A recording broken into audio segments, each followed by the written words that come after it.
वक्रतुंड महाकाय सूर्यकोटि समप्रभ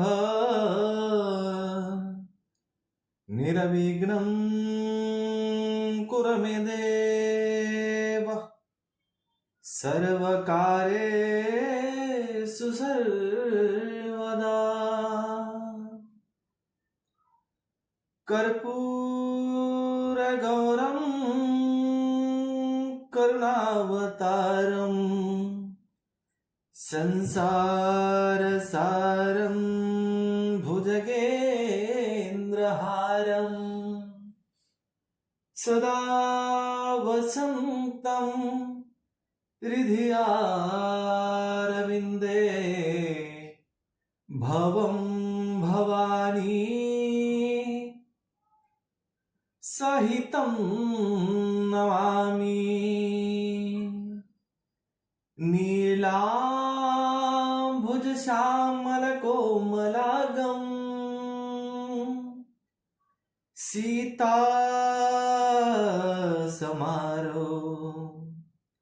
पीतवामभागम्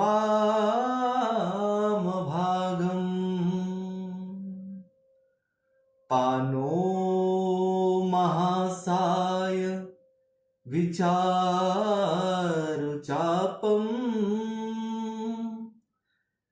नमामि रामं रघुवंशनाथम्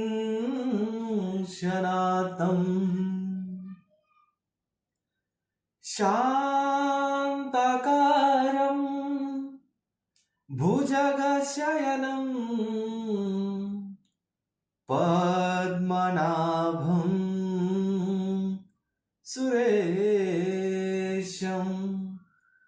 विश्वाधारं गगनसदृशं मेघवर्णं शुभांगं लक्ष्मीकान्तं योगविद्याविनगम्यं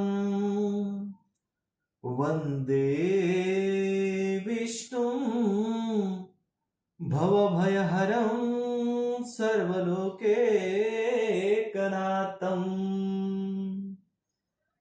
नीलाञ्जनं सम्भासितं रविपुत्रं यमाग्रजं छायामार्तण्डसम्भूदितं तं नमामि शनैश्चरम् मनोजं मारुततुल्यवेगं जितेन्द्रियं बुद्धिमता वरिष्ठं वातात्मजं वानरयूथमुख्यं श्रीरामदूतं शरणं प्रपद्ये गुरुर्ब्रह्मा गुरुर्विष्णु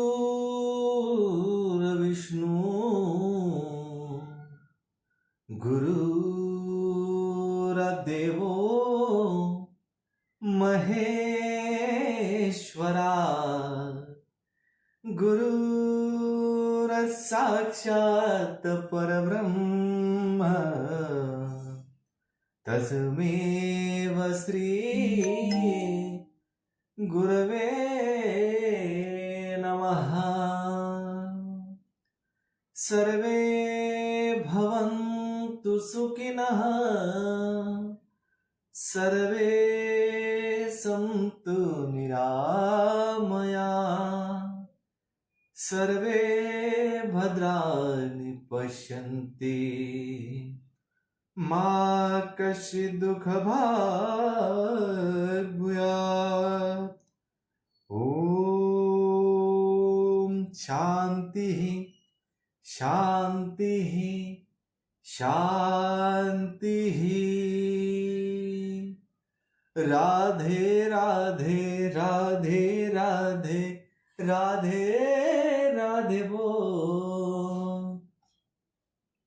राधे राधे राधे राधे राधे राधे बोल। राधे राधे राधे राधे राधे राधे बोल। राधे राधे राधे राधे राधे राधे बोल। राधे राधे राधे राधे राधे राधे बोल।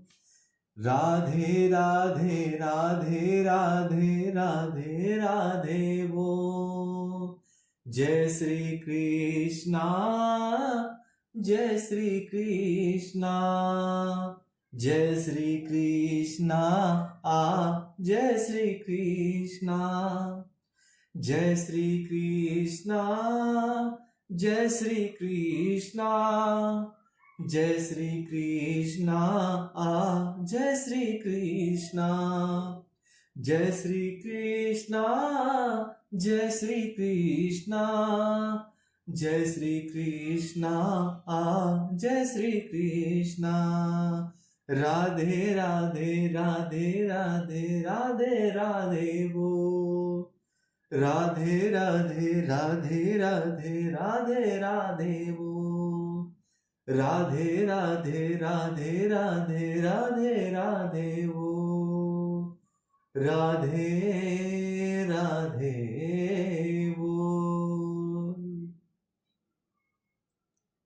पिछले भाग में हमने मनवंतरादि काल विभाग का वर्णन, यह कथा हमने सुनी। अब इस भाग में हम सृष्टि का विस्तार किस प्रकार हो गया है ब्रह्मा जी के द्वारा, यह कथा हम अपने हरि उद्योग के सेवन के इस चैनल के माध्यम से सुनेंगे। तो आइए कथा में प्रवेश करते हैं। श्री गणेशाय नमः। श्री सरस्वते नमः। श्री सांब सदाशिवाय नमः। ओम परमात्मने नमः। सच्चिदानंदरूपाय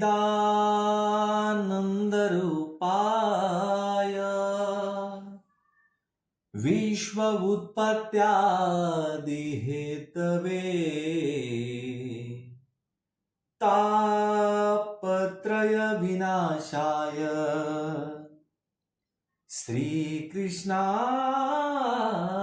वयं नमः।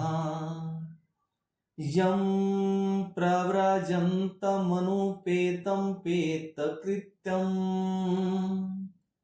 द्वैपायनो विरह कातर आजुहाव। पुत्रेति तन्मयतया तरवोऽभिनेदुस्तं सर्वभूतहृदयं मुनिमानतोऽस्मि। नैमिष्ये सुतमासिनं भिवाद्य महामतिम्। कथा अमृतरसास्वाद कुशलः सौनको ब्रवीत। श्री सच्चित आनंद रूप भगवान श्री कृष्ण को मैं कोटि कोटि प्रणाम करता हूं। यह जो कथा है पावन धाम नैमिष्य अरण्य में श्री सूत जी और सौनकादि ऋषि इनके बीच में चल रही चर्चा हम सुन रहे हैं। श्री गणेशाय नमः, श्री सरस्वते नमः, श्री सांब सदा शिवाय नमः। वासुदेव सुतं देवं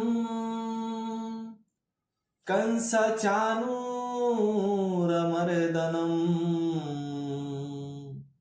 देवकी परमानन्दं कृष्णं वन्दे जगद्गुरुं।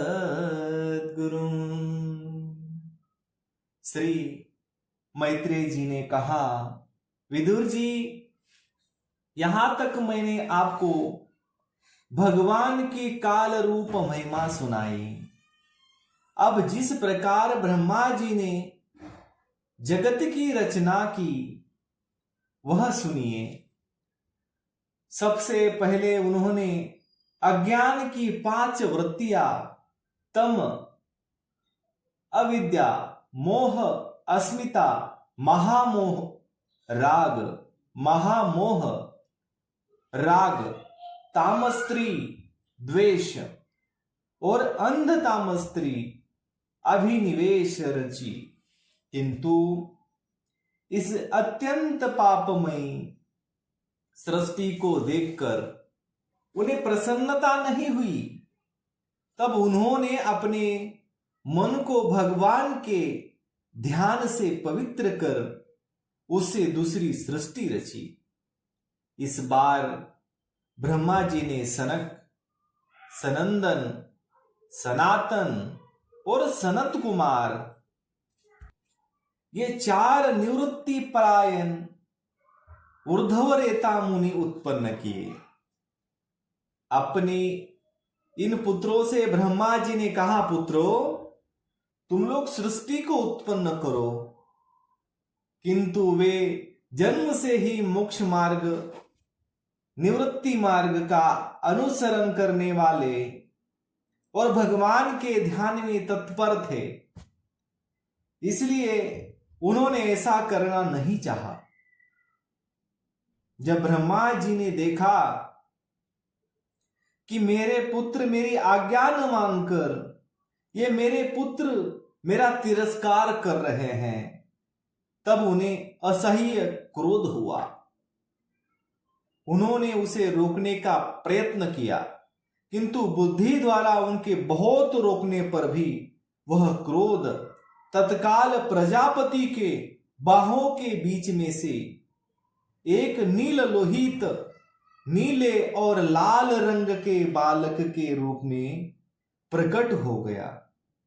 वे देवताओं के पूर्वज भगवान भवरुद्र रो रो कर कहने लगे, जगत पिता विधाता, मेरा नाम और रहने का स्थान बतलाइए। तब कमल योनि भगवान ब्रह्मा ने उस बालक की प्रार्थना पूर्ण करने के लिए मधुर वाणी में कहा, रो मत, मैं अभी तुम्हारी इच्छा पूरी करता हूं। पुत्र देवश्रेष्ठ, तुम जन्म लेते ही बालक के समान फुट फुट कर रोने लगे, इसलिए प्रजा तुम्हें रुद्र नाम से पुकारेगी। तुम्हारे रहने के लिए मैंने पहले से ही हृदय, इंद्रिय, प्राण, आकाश, वायु, अग्नि, जल, पृथ्वी, सूर्य, चंद्रमा और तप ये स्थान रच दिए हैं।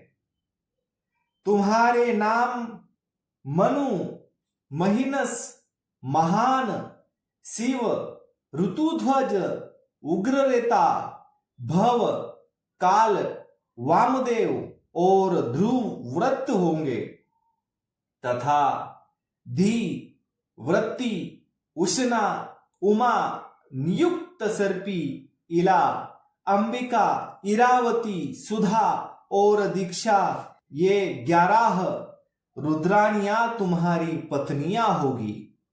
तुम उपर्युक्त नाम, स्थान और स्त्रियों को स्वीकार करो और इनके द्वारा बहुत सी प्रजा उत्पन्न करो, क्योंकि तुम प्रजापति हो।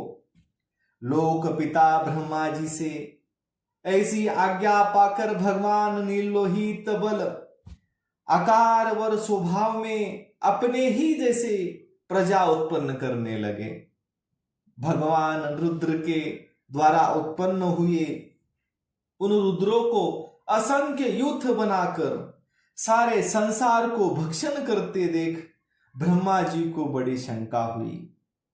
तब उन्होंने रुद्र से कहा, सूर श्रेष्ठ, तुम्हारी प्रजा तो अपनी भयंकर सृष्टि से मुझे और सारी दिशाओं को भी भस्म किए डालती है। अतः ऐसी सृष्टि और न रचो, तुम्हारा कल्याण हो।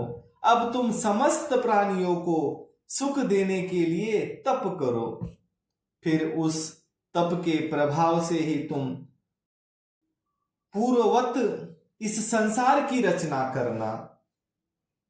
पुरुष तप के द्वारा ही इंद्रियातीत सर्वांतर्यामी ज्योति ही स्वरूप श्री हरि को सुगमता से प्राप्त कर सकता है।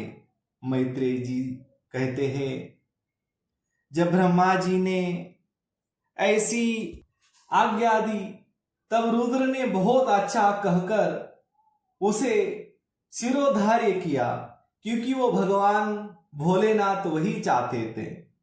और फिर उनकी अनुमति लेकर तथा उनकी परिक्रमा करके वे तपस्या करने के लिए वन में चले गए। इसके पश्चात जब भगवान की शक्ति से संपन्न ब्रह्मा जी ने सृष्टि के लिए संकल्प किया, तब उनके 10 पुत्र और उत्पन्न हुए। उनसे लोक की बहुत वृद्धि हुई।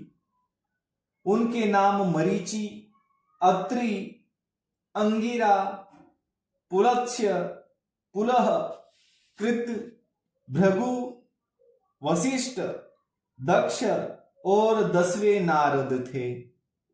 इसमें नारद जी प्रजापति ब्रह्मा जी की गोद से, दक्ष अंगूठे से, वशिष्ठ प्राण से, भृगु त्वचा से, क्रतु हाथ से, पुलह नाभि से, पुलस्य ऋषि कानों से, अंगिरा मुख से, अत्रि नेत्रों से और मरीचि मन से उत्पन्न हुए। फिर उनके दाएं स्तन से धर्म उत्पन्न हुआ, जिसकी पत्नी मूर्ति से स्वयं नारायण अवतीर्ण हुए, तथा उनकी पीठ से अधर्म का जन्म हुआ और उससे संसार को भयभीत करने वाला मृत्यु उत्पन्न हुआ। इसी प्रकार ब्रह्मा जी के हृदय से काम, भोग से क्रोध, नीचे के होठ से लोभ, मुख से वाणी की अधिष्ठात्री देवी सरस्वती, लिंग से समुद्र, गुदा से पापक निवास स्थान, राक्षसों का अधिपति निरति, छाया से देहूति के पति भगवान कर्दम जी उत्पन्न हुए। इस तरह ये सारा जगत कर्ता ब्रह्मा जी के शरीर और मन से उत्पन्न हुआ। विदुर जी, भगवान ब्रह्मा की कन्या सरस्वती बड़ी ही सुकुमारी और मनोहर थी। हमने सुना है एक बार उसे देखकर ब्रह्मा जी काम मोहित हो गए थे।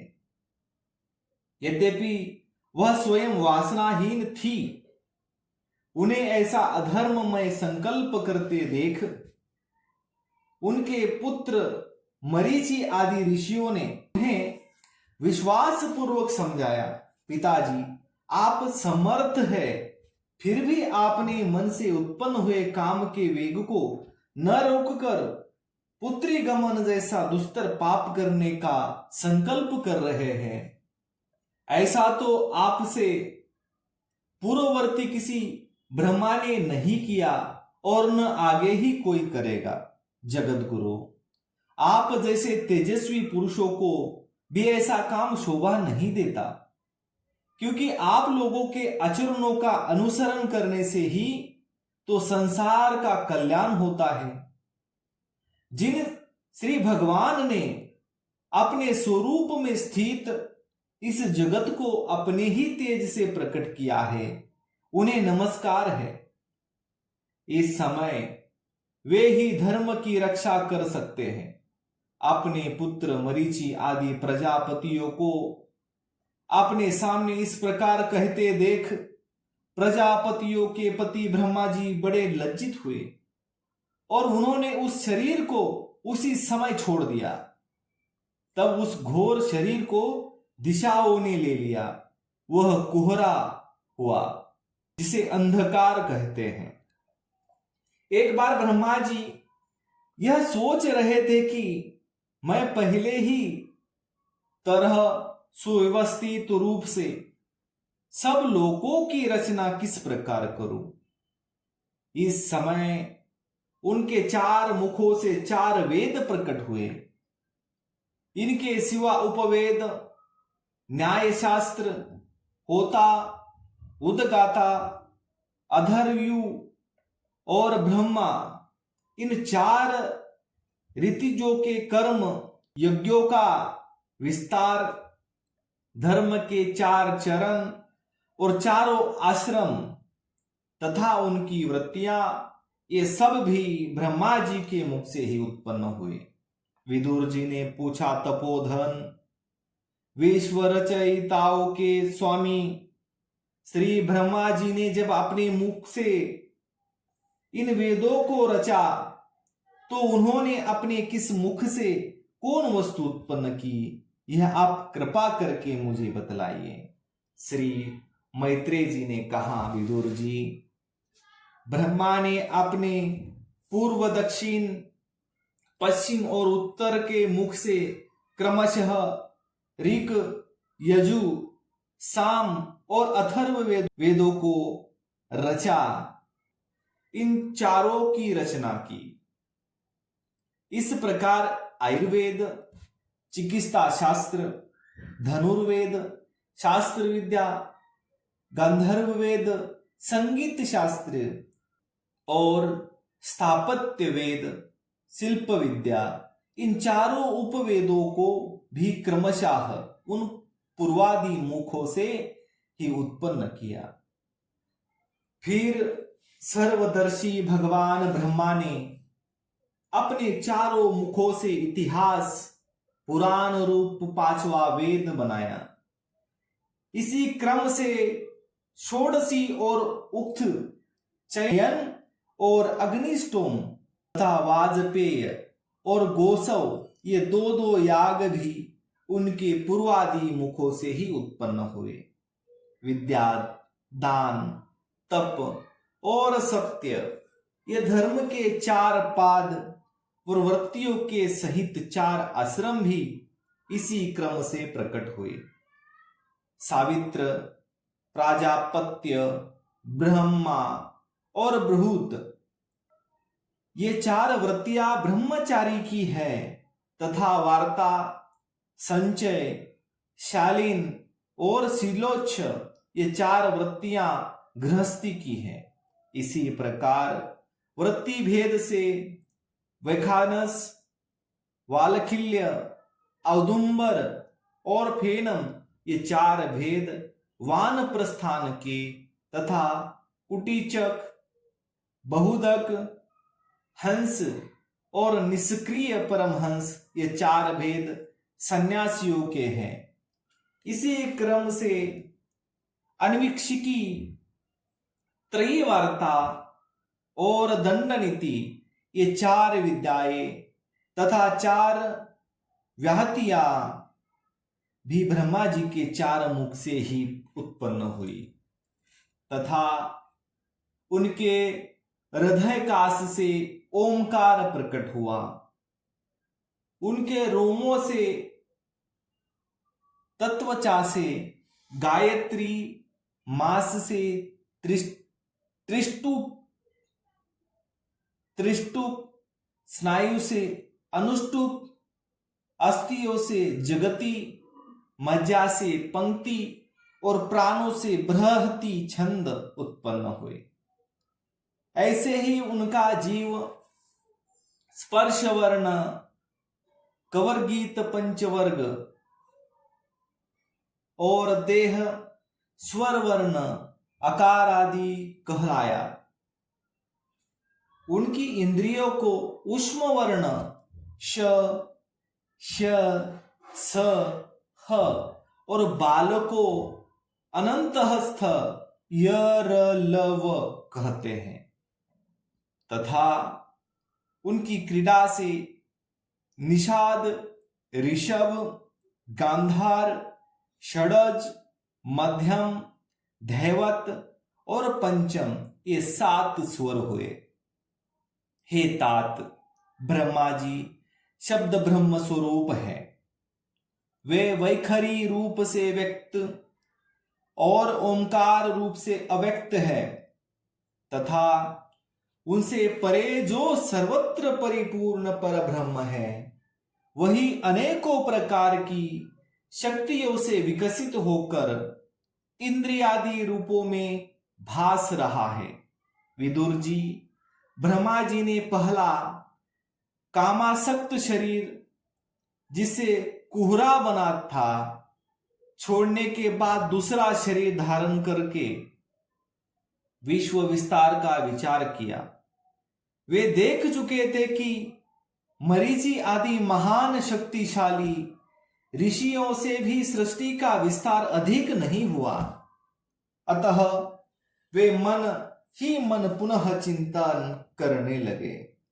अहो, बड़ा आश्चर्य है, मेरे निरंतर प्रयत्न करने पर भी प्रजा की वृद्धि नहीं हो रही है। मालूम होता है इसमें दैव ही कुछ विघ्न डाल रहा है।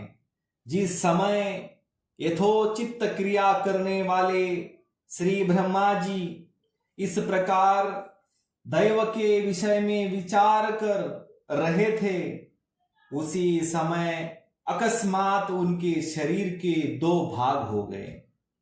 क ब्रह्मा जी का नाम है, उन्हीं से विभक्त होने के कारण शरीर को काय कहते हैं। उन दोनों विभागों से एक स्त्री पुरुष का जोड़ा प्रकट हुआ। उनमें जो पुरुष था वह सार्वभौम सम्राट स्वयंभू मनु हुआ और जो स्त्री थी वह उनकी महारानी शतरूपा हुई। तब से स्त्री पुरुष संभोग से प्रजा की वृद्धि होने लगी। महाराज स्वयंभू मनु ने शतरूपा से 5 संतान उत्पन्न की। साधु शिरोमणे विदुर जी, उनमें प्रियव्रत और उत्तानपाद 2 पुत्र थे तथा अकुति, बेहुति और प्रसूति 3 कन्याएं थी। मनु जी ने अकुति का विवाह रुचि प्रजापति से किया। मजली कन्या देहुति कर्दम जी को दी और प्रसूति दक्ष प्रजापति को। इन तीनों कन्याओं की संतति से सारा संसार भर गया। तो आज के लिए इतना ही। कर्पूर गौरम करुणावतारम संसार सारम भुजगेन्द्रहारम सदा वसंतम हृदयारविंदे भवं भवानी सहितं नमामि। शेष चर्चा अगले भाग में।